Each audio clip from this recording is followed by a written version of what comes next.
নমস্কার। তানাশাহি নেই চালাগি পরবর্তী অধ্যায় শুরু করছি। আপনারা সকলেই জানেন ভারতবর্ষে জরুরি অবস্থা জারি হয়েছিল 25শে জুন তারিখে। সেদিন দিনের বেলাতেই দিল্লির রামলীলা ময়দানে হয়েছিল জয়প্রকাশের জনসভা। আর সেদিন মধ্যরাতেই তৎকালীন রাষ্ট্রপতি ফখরুদ্দিন আলী আহমেদ প্রধানমন্ত্রীর সুপারিশ মাফিক দেশে জরুরি অবস্থা জারি করে দেন। গণতন্ত্রকে গলা ধাক্কা দিয়ে দেশে জারি হয় পুরো দস্তুর স্বৈরতন্ত্র।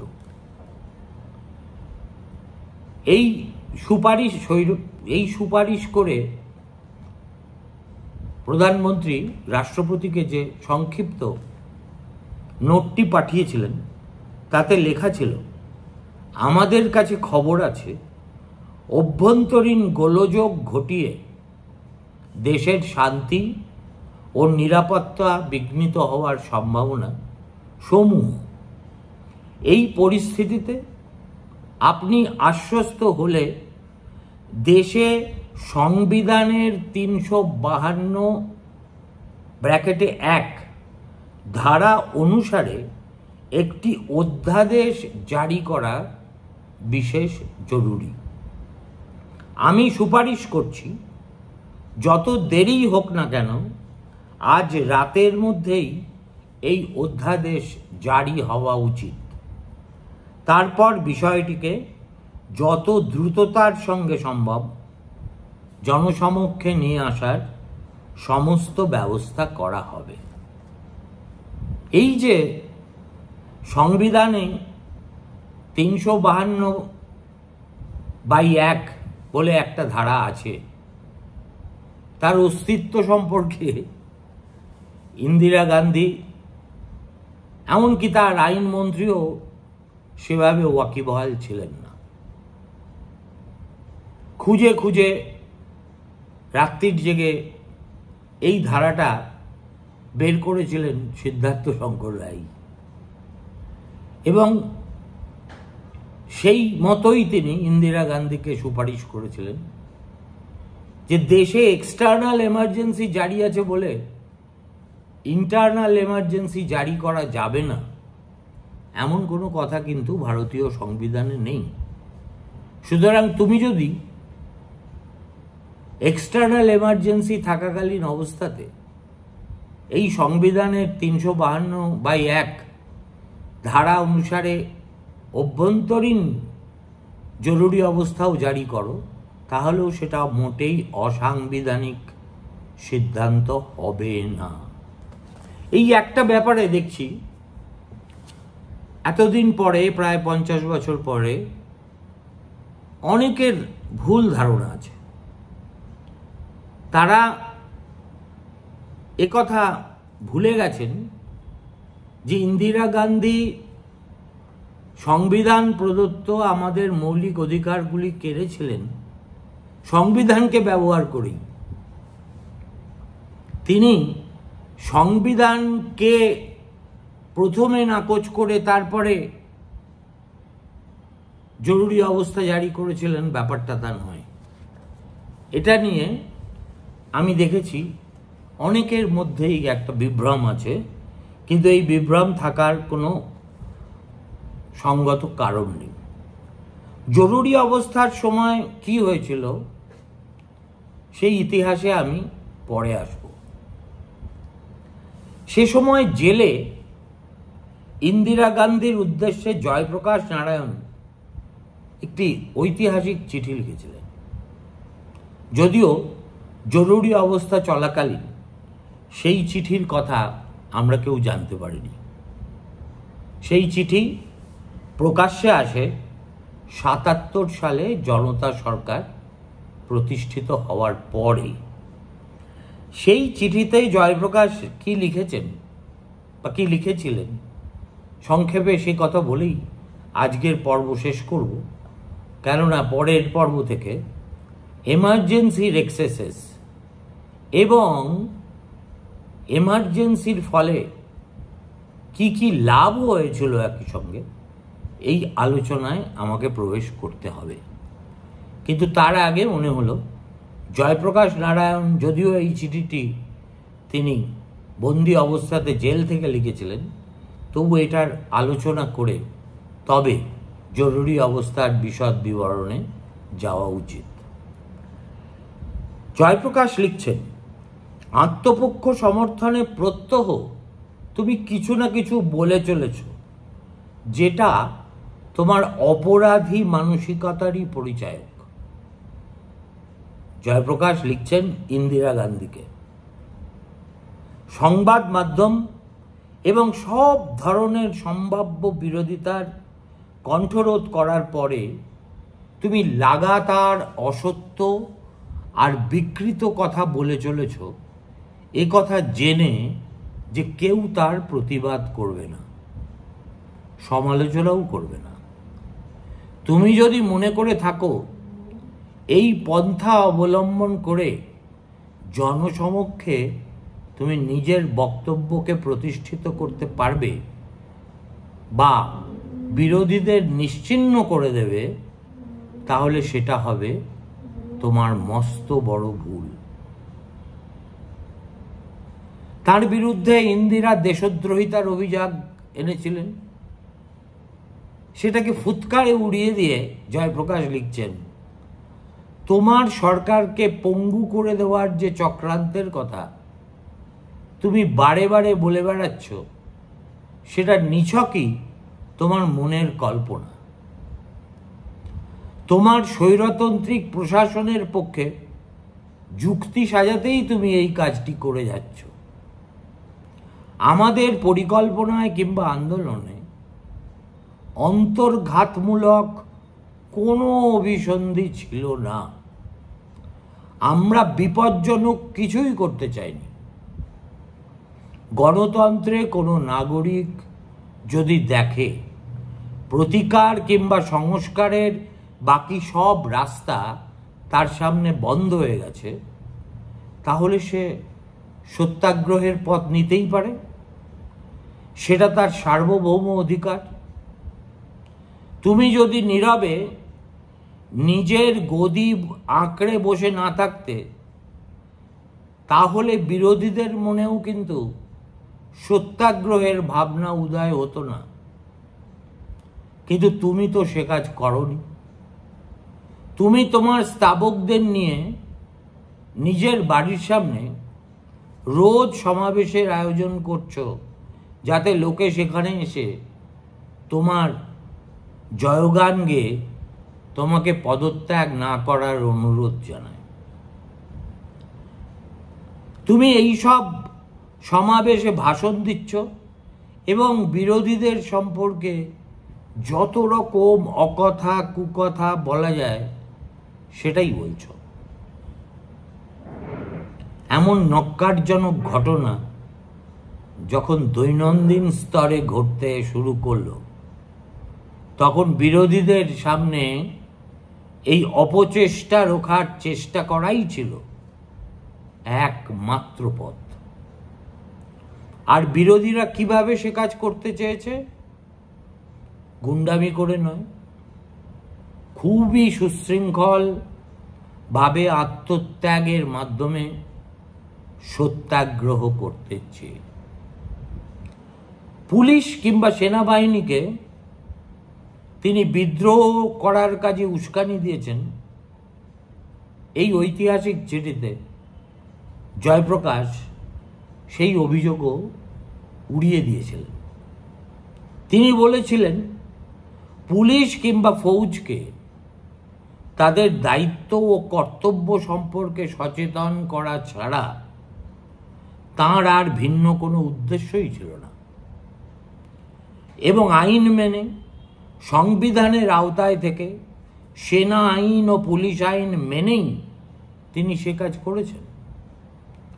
উপসংহারে এসে জয়প্রকাশ লিখেছিলেন, তোমার ব্যক্তিগত অস্তিত্ব যখন বিপন্ন হয়ে ওঠে, তখনই তুমি নাটকীয় তৎপরতার সঙ্গে কাজ করে থাকো।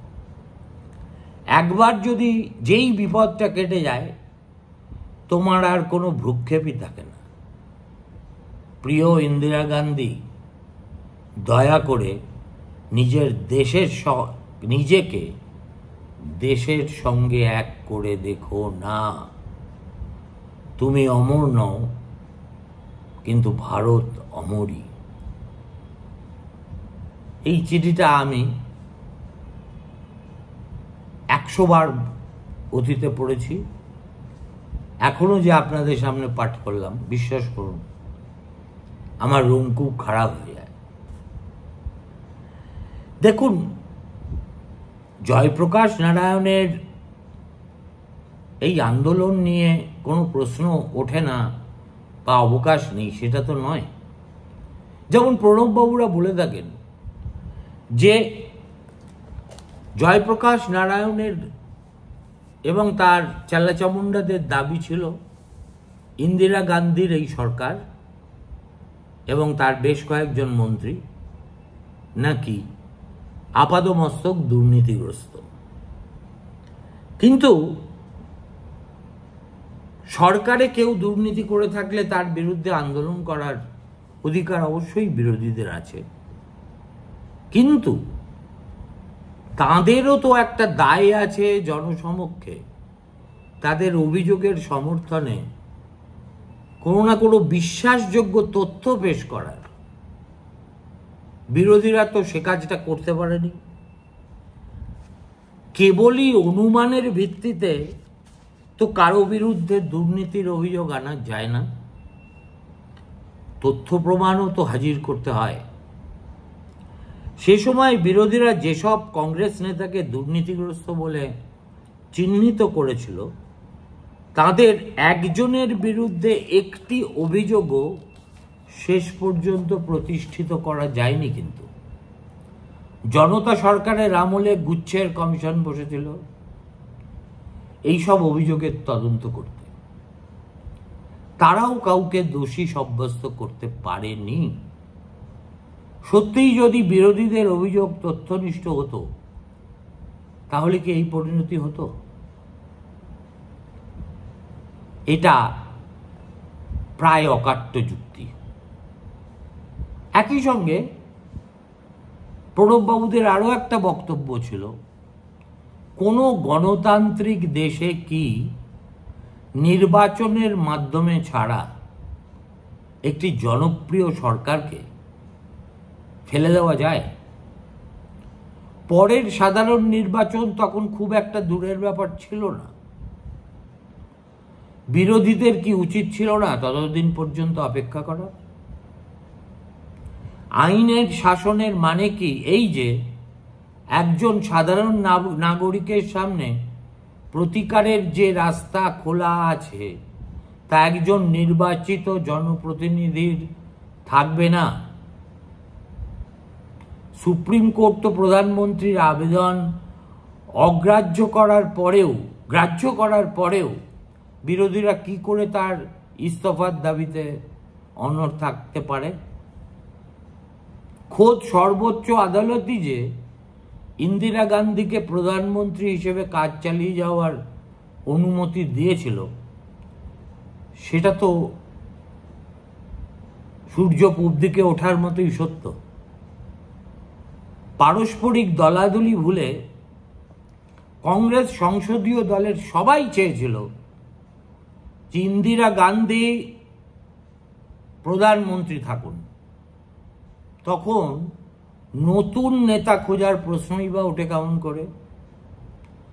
এলাহাবাদ হাইকোর্টের রায়ের যে ত্রুটিগুলি উল্লেখ করা হয়েছিল তার সঙ্গে নীতি নৈতিকতারই বা সম্পর্ক কোথায়?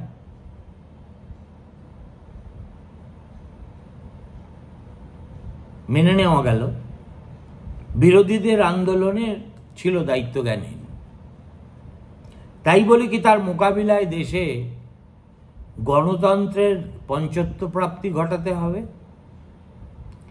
এলাহাবাদ হাইকোর্টের রায়ে যদি লঘু পাপে গুরুদণ্ড দেওয়া হয়ে থাকে, তাহলে কি ইন্দিরা গান্ধীও মশা মারতে কামান দাগেননি? এই একটা প্রশ্ন যখনই করেছি, কট্টর ইন্দিরা ভক্তদের কাছ থেকেও কোনো সদুত্তর পায়নি। তারা এই প্রশ্নটার সরাসরি উত্তর এড়িয়ে গিয়ে বলেছেন, জরুরি অবস্থার সময় তো বেশ কিছু সুফলও পাওয়া গিয়েছিল, যেমন জনজীবনে শৃঙ্খলা, আর্থিক উন্নতি, মুদ্রাস্ফীতি রোধ, বাণিজ্যে ঘাটতি ঘুচিয়ে ফেলা, উন্নয়নমূলক খাতে ব্যয় বৃদ্ধি, চোরাচালান ও কর ফাঁকির বিরুদ্ধে কড়া ব্যবস্থা। এসব তো হয়েছিল জরুরি অবস্থা চলাকালীন অবস্থাতেই। এই সুফল অর্জনের জন্য কি জরুরি অবস্থা জারি করার প্রয়োজন ছিল? এই প্রশ্নটাই এখন আমি করেছি। প্রণববাবুর মিডল স্টাম্প ছিটকে গেছে। তিনি বলেছেন না, এটা সম্ভবত এড়ানো যেত। মানুষের মৌলিক অধিকার কিংবা রাজনীতি করার অধিকার কেড়ে নেওয়া, গণহারে বিরোধী নেতা ও কর্মীদের গ্রেফতার, সংবাদ মাধ্যমের স্বাধীনতা হরণ, নির্বাচন মুলতুবি রেখে আইনসভার মেয়াদ বৃদ্ধি, এগুলি মানুষের স্বার্থকে দারুণভাবে ব্যাহত করেছিল। ইন্দিরা গান্ধী ও কংগ্রেসকে এই মিসঅ্যাডভেঞ্চারের জন্য চরম মূল্যও তো দিতে হয়েছে।